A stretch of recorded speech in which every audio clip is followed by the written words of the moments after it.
Ser Podcast. ¡Acción!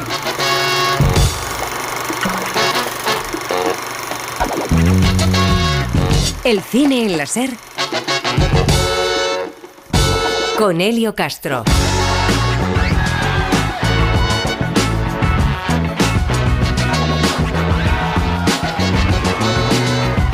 La cartelera se llena de cine comercial, cine de evasión, de aventuras y de misterio. M. Night Shyamalan, el director del Sexto Sentido, estrena su última película, Tiempo, la historia de unos personajes que van envejeciendo rápidamente y no pueden salir de la playa en la que están. ¿Y si te mareas, te puedes desmayar? Trent, ahora estamos al mando. Mi padre podría agredir a alguien más. Tengo que sacarlo de esta playa. ¡Cara! ¡No subas por ahí! ¡Baja! Buscaremos otro camino. El cine español también estrena película este fin de semana, Donde caben dos, una comedia coral que transcurre en un local swinger, es decir, un local de intercambio de parejas. Todavía es un poco pronto, y no está a tope. Bueno, mejor casi para ir tanteando, ¿no? Y para estar más seguros. Lo más importante es saber que los sentimientos hay que dejarlos en casa. Claro, que aquí se viene a disfrutar. A disfrutar. Y también hay un director español que estrena película, pero en Hollywood. Jaume Collet-Serra dirige Jungle Cruise, una comedia de aventuras con Dwayne Johnson, Emily Blunt y Edgar Ramírez, ambientada en la jungla en los años 30. Nos dirigimos río arriba hacia Lágrimas de Cristal. Busquemos una forma de llegar. ¡Vamos! ¿Hola? No es un buen momento. Buscamos a alguien que nos lleve río arriba. Váyase, por favor. Tengo mucho dinero. Y los nostálgicos de los videojuegos de arcade o arcade pueden ver Arcadeología, un documental que muestra qué ha pasado con todas esas máquinas con las que muchos jugamos en la década de los años 80. El videojuego actual no puede funcionar sin el arcade, ¿no? Ese juego primitivo donde están sus bases y donde en una sola pantalla con 4 píxeles eran capaces de transmitir y decir tanto. Es lo mismo, una metáfora fácil con el cine. O sea, si tú no entiendes el cine de Méliès, el cine de Alice Guy o el cine de Segundo de Chaumont, no vas a entender muchas de las claves, por ejemplo, del cine espectáculo actual, tan facilón de Hollywood o de otras cosas más intelectuales, ¿no? Y en cine clásico recordamos a Melvyn Douglas, el actor que salía en películas como Capitanes Intrépidos o Ninotchka. El próximo 4 de agosto se cumplen 40 años de su muerte. El cine en la Ser con Elio Castro.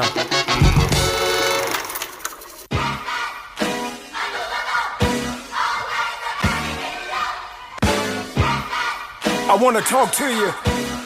I wanna talk to you. Just wait.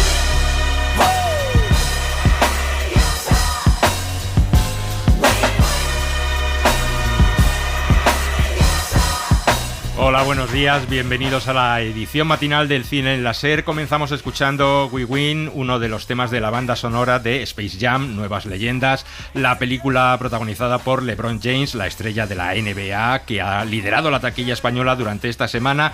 En Estados Unidos, en cambio, la película no ha funcionado lo bien que se esperaba. La que sí ha tenido mucho éxito, y probablemente lo tenga también en España, es Tiempo, la última película del director del Sexto Sentido, M. Night Shyamalan. Y el realizador norteamericano de origen indio vuelve con su cine inquietante y lleno de sorpresas, con una historia que transcurre casi en su totalidad en una misteriosa playa.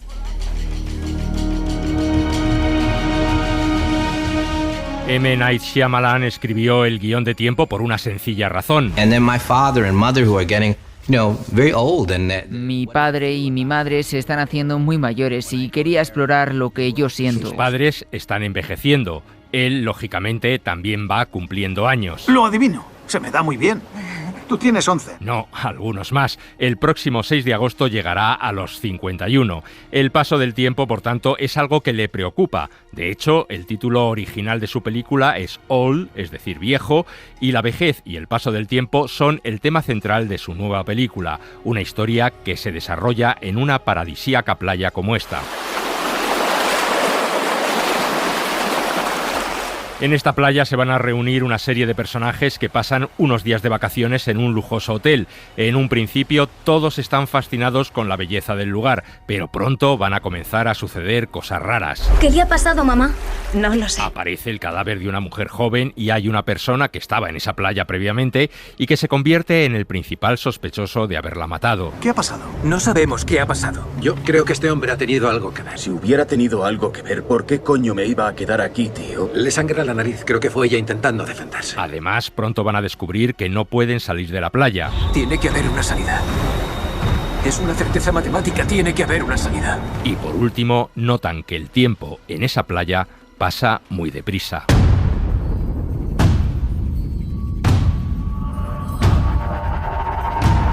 El reparto de Tiempo está encabezado por el actor mexicano Gael García Bernal. Según nos contó, el tema que trata la película tiene que ver mucho con este año y medio de pandemia que estamos viviendo, porque queremos que este tiempo pase lo más rápido posible. Sí, creo que en ese sentido es una película como perfecta para hacer en este momento, porque creo que en unos años veremos esta peli y vamos a ver como un cachito de la epidermis de esta experiencia humana que hemos estado teniendo. En un futuro se va a ver como una película, o sea, de lo que hablábamos mientras estábamos durante la pandemia, ¿no? ¿Qué es lo que pasaba en ese momento, ¿no? Entonces, sí, creo que va a ser muy interesante ver la película en un futuro también. Gael García Bernal y la actriz Vicky Krieps, a la que vimos en El Hilo Invisible, encabezan un reparto coral, una docena de personajes que van comprendiendo a la vez que el espectador lo que les va sucediendo en esa playa. ¿Qué pasaría?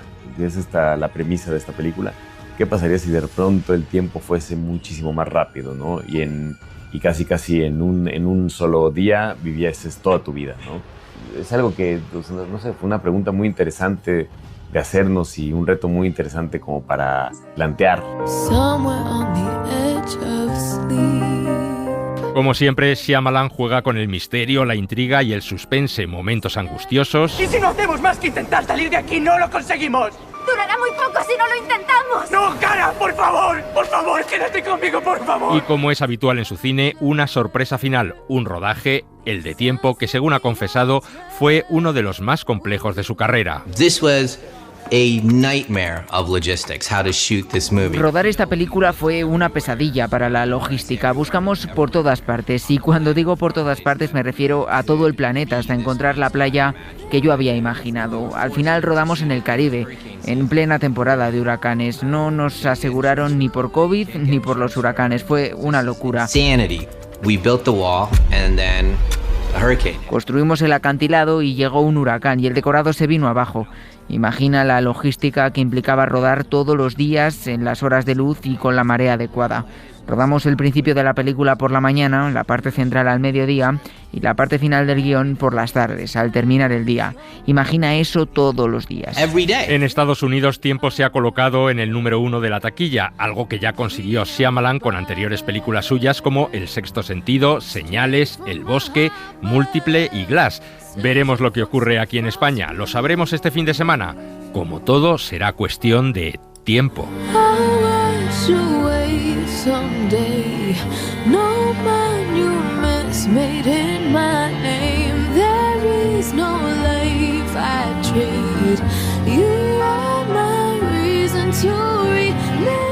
Como les decíamos, hemos charlado por videoconferencia con el actor mexicano Gael García Bernal, uno de los protagonistas de esta película, Tiempo, que nos ha hablado de cómo es Shyamalan como director, de cómo trabaja con los actores, si les da toda la información o los intérpretes se llevan tantas sorpresas como los espectadores. Y también le hemos preguntado de cómo lleva él el paso del tiempo. Siempre es bien importante en la dirección, siempre es como en el cine mismo, o sea, es bien importante lo que se ve como lo que no se ve, lo que se dice como lo que no se dice, ¿no? Y yo creo que ha de haber cosas que no me dijo. Pero no, la verdad es que fue un trabajo muy clásico, en cierto sentido.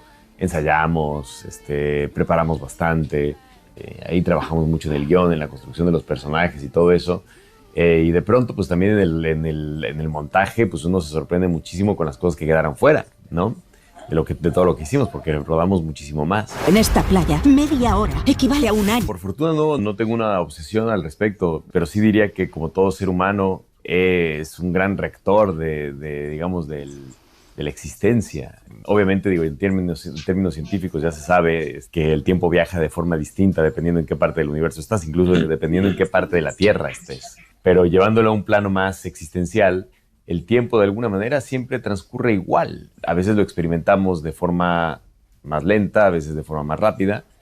Si no les apetece visitar cinematográficamente hablando esa playa que retrata Shyamalan, pueden pasarse por un local swinger, uno de esos lugares en los que se buscan nuevas o distintas experiencias sexuales. Se acaba de estrenar una comedia española sobre este tema, donde caben dos, y Laura Martínez ha visto la película.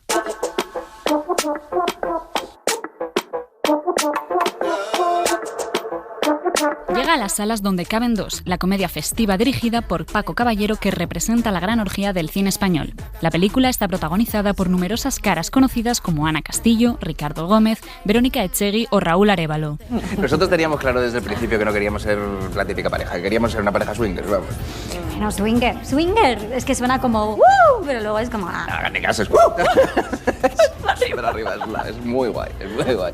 Donde caben dos se presenta como una narración coral, conducida por varias historias paralelas, donde los protagonistas acuden a un club swinger, el Club Paraíso, dispuestos a redescubrir su sexualidad. ¡Que empiece la revolución sexual!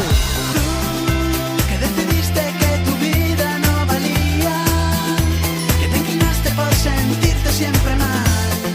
Sí que notamos, noto como que la peli llama la atención, ¿no? En este sentido, ¿no? De que, ostras, ¿cómo os habéis atrevido a hacer una peli de un club de intercambio de parejas? Digo, bueno, porque es que la peli no habla de un club de intercambio de pareja, habla de personas que van a un club, ¿no?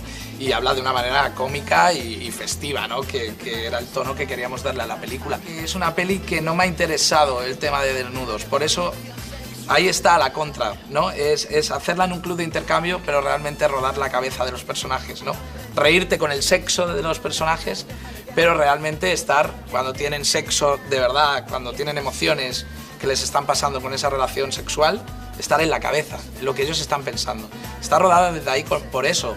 Sí que es verdad que a mí ahora estamos en una época que sí que es verdad que no me apetece dejarlos expuestos delante de todo el mundo, no me hace falta para contar esta película.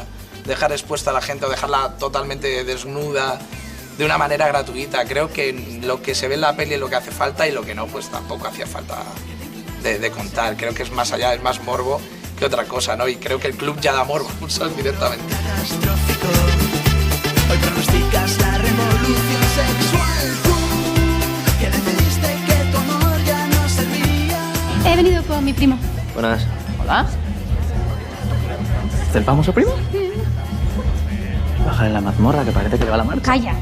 Creo que es interesante conocerte, respetarte y quererte y hacerte bien. Igual el hacerte bien pasa por ordenarte en ciertos momentos y el hacerte bien pasa por respetarte inquietudes, deseos y sentimientos. Y eso es un poco lo que le pasa al personaje de Mickey, que se ha olvidado un poco como de reconocerse al mismo. Y en cambio mi personaje está mucho más en contacto con su verdad, con su libertad y con su no juicio. Es que aquí nunca sabes lo que te vas a encontrar al otro lado. Bueno, de hecho, para eso sirve esto, ¿no? Imagínate que en vez de ser yo te la está chupando Ryan Gosling. A mí con lo de chupar ya me va bien. Que anticipabas un futuro catastrófico. Hoy pronosticas la... Nosotros decimos que creemos que el swingers es el pretexto para hablar de relaciones personales. Además creo que es un lugar muy elegido inteligentemente por Paco porque es muy rico en que en el encuentro sexual hay cosas que no las puedes ocultar, no por la desnudez física, sino por la interior, ¿no? Y así sucede en este lugar. Hoy empieza la revolución sexual.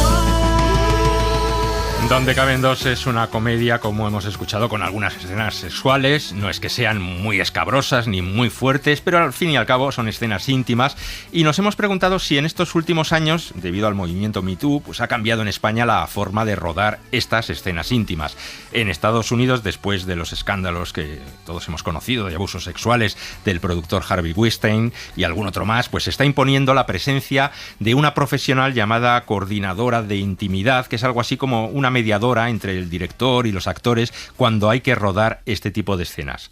Y hemos elaborado un reportaje sobre este tema. Hemos hablado con Cristina Andreu, presidenta de CIMA, la Asociación de Mujeres Cineastas de España, que nos ha contado que aquí en España también hay problemas cuando se ruedan este tipo de escenas y que sería necesario la presencia de mediadores, mediadoras o coordinadoras de intimidad.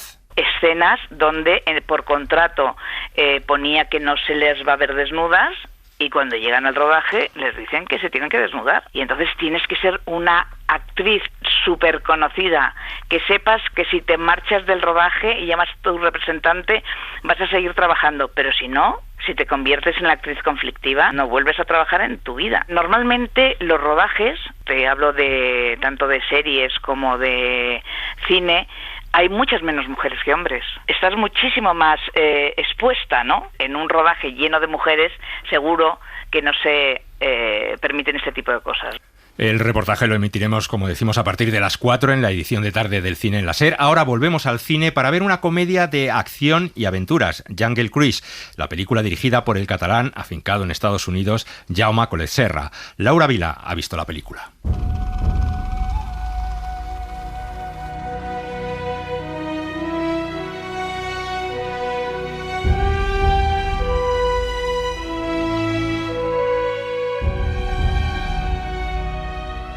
Disney vuelve a la carga. Esta semana llega a las salas y a Disney Plus, con acceso premium, Jungle Cruise, la apuesta de la factoría del ratón para intentar conquistar un sector que tiene pendiente. Jungle Cruise se basa en la atracción del mismo nombre que acoge Disneyland desde 1955. Ya hicieron esto de convertir una atracción en película en 2003 con Piratas del Caribe, su primera película con calificación PG-13, y funcionó a la perfección, permitiéndoles hacer una saga que suma ya 5 entregas. Es evidente que sois el peor pirata del que he oído hablar. Pero habéis oído hablar de mí.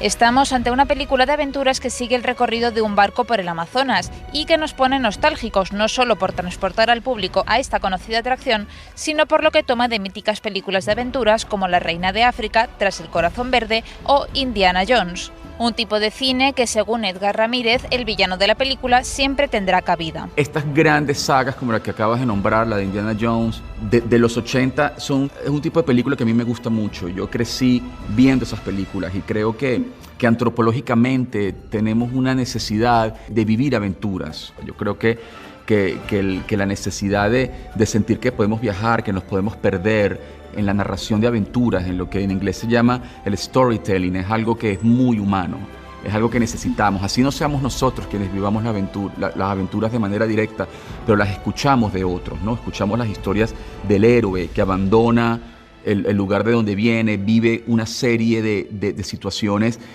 arriesgadas y luego regresa y las cuenta. Es algo que está muy arraigado en nosotros como especie. Por eso creo que estas películas donde se viven grandes aventuras siempre van a tener un lugar en el gusto del público, dentro del cual yo me incluyo, porque creo que es una necesidad que tenemos de poder imaginar lugares completamente distintos al lugar donde vivimos, mundos y vidas completamente diferentes a las nuestras. Ramírez describe Jungle Cruise como un juego de mesa. Para mí la película es como un juego de mesa. Para mí la película es como un juego de mesa donde los personajes son diferentes fichas que se mueven hacia un mismo objetivo. Hay una meta.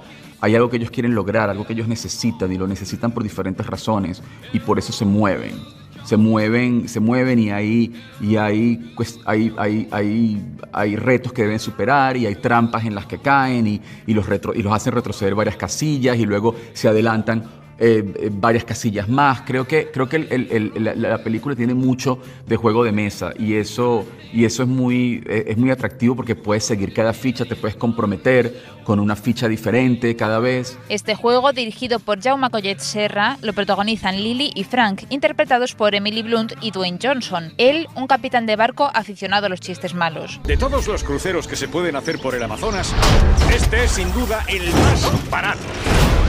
Pero también el más emocionante. ¡Ojo que voy! Y ella, la Indiana Jones de la película, una bióloga y exploradora británica a la que no toman en serio por ser mujer y que viaja al Amazonas acompañada de su hermano con un claro objetivo. Soy la doctora Lily Houghton. Mi hermano y yo queremos remontar el río. En esa selva acechan cosas, no es lugar de vacaciones. Yo no voy de vacaciones.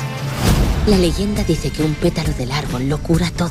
Cambiará la medicina para siempre. En un barco destartalado, los tres emprenderán un viaje plagado de obstáculos para encontrar ese árbol de pétalos mágicos que puede cambiarlo todo, antes de que lo hagan unos alemanes con malas intenciones o un grupo de españoles atrapados en la selva por culpa de una maldición, a los que lidera Aguirre, el personaje de Ramírez, y entre los que encontramos, bien camuflados, a Dani Rovira y King Gutiérrez. El mito es real. No sabemos si Jungle Cruise logrará el éxito de sus predecesoras, aunque lo tiene complicado, pero lo que sí sabemos es que es una entretenida comedia de aventuras para toda la familia que amenizará el verano a más de uno. El cine. ¿Me estáis diciendo que no lo sabéis? A más cabeza, más estrella. Tío, eres idiota. Bruce Willis, cabezón. Russell Crowe, cabezón. Arnold Schwarzenegger, cabezón. En la SER.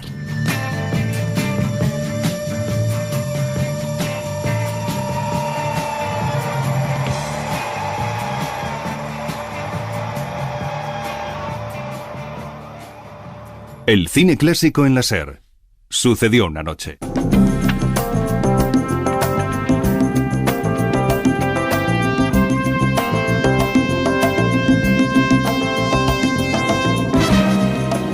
Esta versión funky de Así habló Zaratustra de Richard Strauss la hizo el músico brasileño Eumir Deodato y pertenece a la banda sonora de Bienvenido Mr. Chance, la película protagonizada por Peter Sellers que hacía, si recuerdan, de un jardinero simplón. En esa película también salía Melvyn Douglas, que de hecho ganó el Oscar como mejor actor secundario. Melvyn Douglas fue uno de los galanes del cine clásico y la próxima semana, el día 4 de agosto, se cumplen 40 años de su muerte. Antonio Martínez nos recuerda su vida.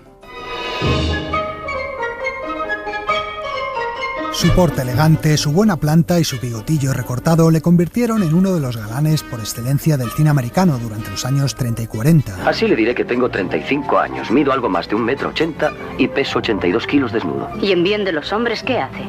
Por los hombres no hago gran cosa, pero con las mujeres mi récord no es nada malo. Con Gloria Swanson, Marlene Dietrich, Barbara Stanwyck, Claudette Colbert o Jean Arthur.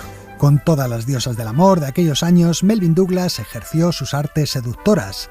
Incluso lo intentó con Katharine Hepburn en Mar de Hierba. Si me encuentra atractiva, ¿por qué no me lo dice y termina de una vez? Usted sabe que lo había advertido. Lo sabe desde la primera vez que la miré. Sí, lo sé. Y ahora ya no debemos volver a pensar en ella. ¿Cree usted? Yo no lo creo. Formó pareja inmortal con Greta Garbo, a la que cortejó en 3 películas: La mujer de las dos caras, Como tú me deseas y, sobre todo, Ninotchka, uno de los títulos más célebres de su filmografía. Reconozco la existencia de un impulso natural común a todos. ¿Qué podría hacer yo para alentar ese impulso en usted? No necesita hacer nada. Químicamente ya simpatizamos bastante. Melvyn Douglas era hijo de un famoso concertista de piano emigrado de Letonia. Su padre quería que siguiera su carrera y le obligó a estudiar música. ¿Qué tal si nos canta algo? Yo toco el piano, la acompañaré. Si es algo popular, podré hacerlo. Pero Douglas tenía muy claro que su futuro no estaba en la música, sino en la interpretación. Debutó en Broadway en los años 20 y en el cine a comienzos de los 30. Entre 1931 y 1942 protagonizó 45 películas, con un promedio de 4 al año. Y no todas eran comedias románticas. Hizo dramas, películas de terror o de aventuras, como Capitanes Intrépidos, donde daba vida al padre de Freddie Bartholomew. Capitán, dígame, ¿ese instrumento musical y la navaja eran de Manuel? Sí, de él eran, señor Che. Debió ser un hombre excelente. Oh, sí. Eran 2 verdaderos camaradas, señor Che. Ya, yo podría haberlo sido. Bueno, ya que ha iniciado usted el camino un poco tarde, puede que Manuel haya navegado por usted. Melvyn Douglas fue durante casi 20 años uno de los actores más populares entre el público americano, pero en 1950 su estrella iba a cambiar por culpa de la política. Douglas estaba casado con Helen Gahan, una antigua actriz que había dejado el cine para dedicarse a la política. Richard Nixon era candidato a las elecciones al Senado por California y Helen su rival por el Partido Demócrata. Melvyn Douglas se empeñó a fondo en la campaña, pero cayeron derrotados ante Nixon. Cuando iniciamos la campaña, nos pronosticaron la derrota. Dijeron que no teníamos nada que hacer. Y ahora vemos que estaban en lo cierto. Sí, hay que saber perder. Nixon acusaría entonces al matrimonio de simpatizar con los comunistas por su manifiesta oposición al Comité de Actividades Antiamericanas. Y aunque el actor no llegó a formar parte de las listas negras, en la década de los 50 solo estrenaría 2 películas.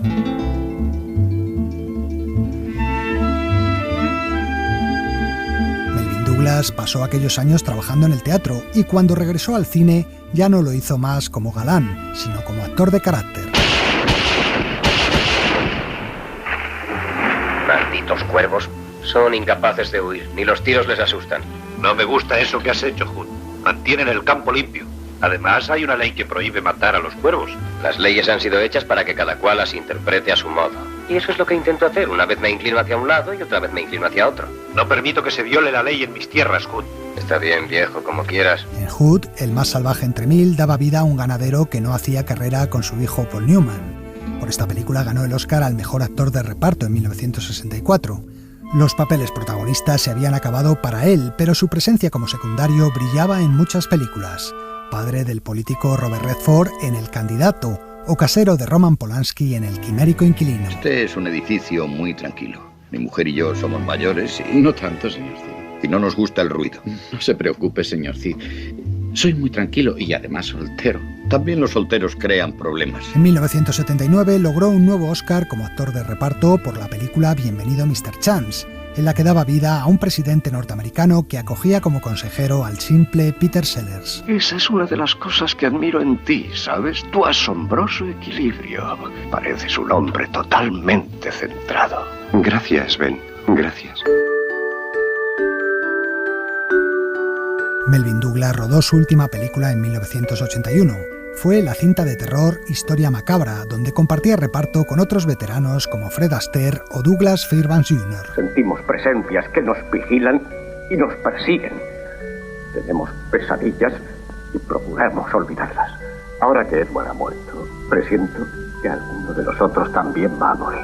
Y ese fue Melvyn Douglas. El actor falleció 3 meses antes del estreno de la película, el 4 de agosto de 1981, a la edad de 80 años. Y antes de terminar, les recomendamos un documental que se ha estrenado especialmente indicado para los nostálgicos de los videojuegos de arcade o arcade. Lidia Payo nos lo cuenta.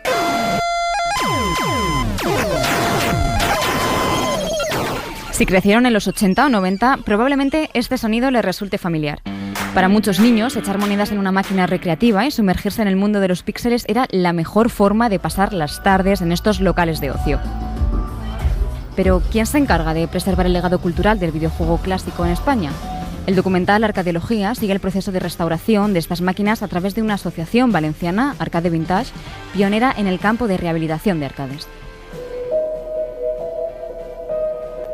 Para mí la arcadeología es un momento crucial, es cuando investigas sobre qué es lo que hubo allí hace 30, 40, 50 años. Todavía hay gente que piensa que aquello... Una cinta dirigida por Mario Paul Martínez que muestra cómo encuentra en esta pasión por los videojuegos una forma más de comunicación. Los 4 píxeles que se movían allí sobre el fondo negro me fascinaron, no sé por qué, y no me lo he podido quitar de encima. No solo soy jugador de juegos arcade, sino también de juegos actuales, porque creo que es un lenguaje con una idiosincrasia propia, como es el cómic, como es la novela y como el cine, y ahí he descubierto yo también otra forma de transmitir cultura. Si no entendemos nuestro pasado y nuestra historia, no podemos conservarlo. Sobre esta premisa sostiene Mario Paul Martínez su intención con este documental, como una forma de proteger el patrimonio cultural. El videojuego actual no puede funcionar sin el arcade, ¿no? Ese juego primitivo donde están sus bases y donde en una sola pantalla con 4 píxeles eran capaces de transmitir y decir tanto.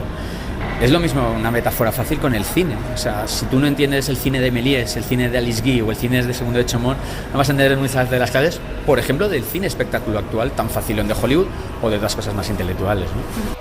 Y es que el mundo del arcade tiene una innegable brecha generacional. Los más jóvenes sí que son grandes consumidores de videojuegos, cada vez más hiperrealistas, pero de nuevo, si alguna lección sacamos del documental es que no podemos entender los juegos actuales sin conocer la historia de las máquinas recreativas. Yo soy del año 2000, así que no tengo mucha cultura del arcade. La verdad que me interesa porque mucha gente lo que no sabe es que en España hay muchos emprendedores que trajeron lo que es los ordenadores y el mundo del videojuego aquí a España. Arcadeología se nutre de comentarios de expertos, sin embargo, algo que llama la atención es la falta de representación de mujeres en esta cinta. Pero fue por el que no queríamos mentir, la historia no fue así, fue un nicho muy cerrado, muy masculinizado, la leyenda es cierta, los juegos se crearon en un laboratorio de informáticos frikis y eso se trasladó a los juegos recreativos que yo viví, porque soy de esa generación, y había muy pocas chicas, ¿no? En ese momento. Es más, y lo que es peor, había muy pocas mujeres y chicas creando videojuegos en aquel momento. Asegura en cambio que hoy en día las mujeres están muy integradas en los videojuegos y están rompiendo el techo de cristal dentro de la propia industria, haciendo guiones, gráficos de videojuegos o produciéndolos. Una forma de entender parte de nuestra historia, como en la película de Chris Columbus, sumergiéndonos en los píxeles. Cuidado con poder salir. Pues nada más, el programa lo hemos hecho Lidia Payo, Laura Martínez, Laura Vilá y Elio Castro. Volvemos esta tarde con más contenidos a las 4 de la tarde y, por supuesto, tienen el programa en el podcast de Cadena SER. Hasta esta tarde.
Cadena SER. La radio.